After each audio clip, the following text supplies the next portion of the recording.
जय हिंद दोस्तों, वंदे मातरम। भारत को मिले यूएनएससी की स्थायी सदस्यता अमेरिका के बाद खुलकर सपोर्ट में आए ये भी देश। ब्रिटेन के प्रधानमंत्री ने यूएनजीए में अपने संबोधन के दौरान कहा, हम परिषद में स्थायी अफ्रीकी प्रतिनिधित्व देखना चाहते हैं। ब्राज़ील, भारत, जापान और जर्मनी को स्थायी सदस्यों के रूप में देखना चाहते हैं और निर्वाचित सदस्यों के लिए अधिक सीट देखना चाहते हैं। ब्रिटेन के प्रधानमंत्री ने गुरुवार को संयुक्त राष्ट्र महासभा के सत्र में अपने संबोधन में संयुक्त राष्ट्र सुरक्षा परिषद की स्थायी सदस्यता के लिए भारत की दावेदारी का समर्थन किया। अमेरिकी राष्ट्रपति जो बाइडेन और फ्रांसीसी राष्ट्रपति ने भी यूएनएससी में परमानेंट सीट के लिए भारत की दावेदारी का समर्थन कर चुके हैं। यूएनजीओ को संबोधित करते हुए ब्रिटिश प्रधानमंत्री ने कहा, सुरक्षा परिषद में और प्रतिनिधियों को शामिल करने के लिए इसमें सुधार करना होगा। यूएनएससी को राजनीति के प्रभाव में पंगु होने के बजाय कार्य करने के लिए हमेशा तैयार रहने का निकाय होना चाहिए। हम परिषद में स्थायी अफ्रीकी प्रतिनिधित्व देखना चाहते हैं। ब्राज़ील, भारत, जापान और जर्मनी को स्थायी सदस्यों के रूप में देखना चाहते हैं। यह घटनाक्रम अमेरिकी राष्ट्रपति जो बाइडेन और फ्रांस के राष्ट्रपति द्वारा यूएनएससी की स्थायी सदस्य के रूप में भारत को शामिल करने की वकालत के एक दिन बाद आया है। वर्तमान में संयुक्त राष्ट्र सुरक्षा परिषद में 5 स्थायी सदस्य और 10 अस्थायी सदस्य हैं। गैर स्थायी सदस्यों को संयुक्त राष्ट्र महासभा द्वारा 2 साल के कार्यकाल के लिए चुना जाता है।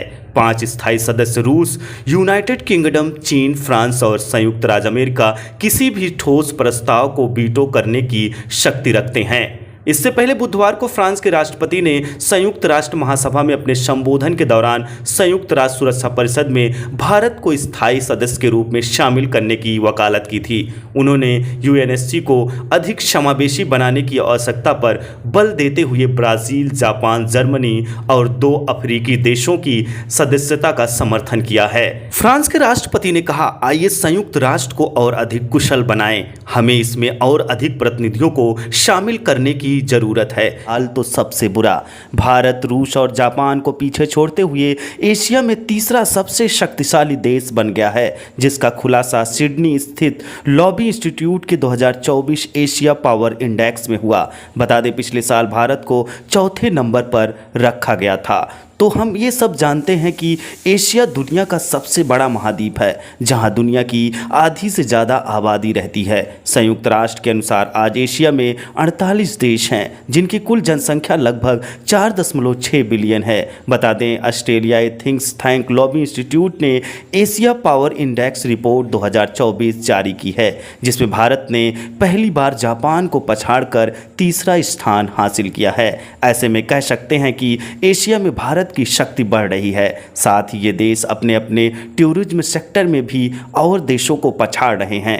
यही कारण है कि कंट्रीज़ ने फोरम्स के लिए फ्री वीज़ा भी शुरू कर दिया है। तो आइए जानते हैं इस रिपोर्ट के बारे में। एशिया पावर इंडेक्स में जिन देशों को शामिल किया गया है, उसमें देखा जाता है किसी देश में संभावित बाहरी खतरों को दूर करने की कितनी क्षमता है।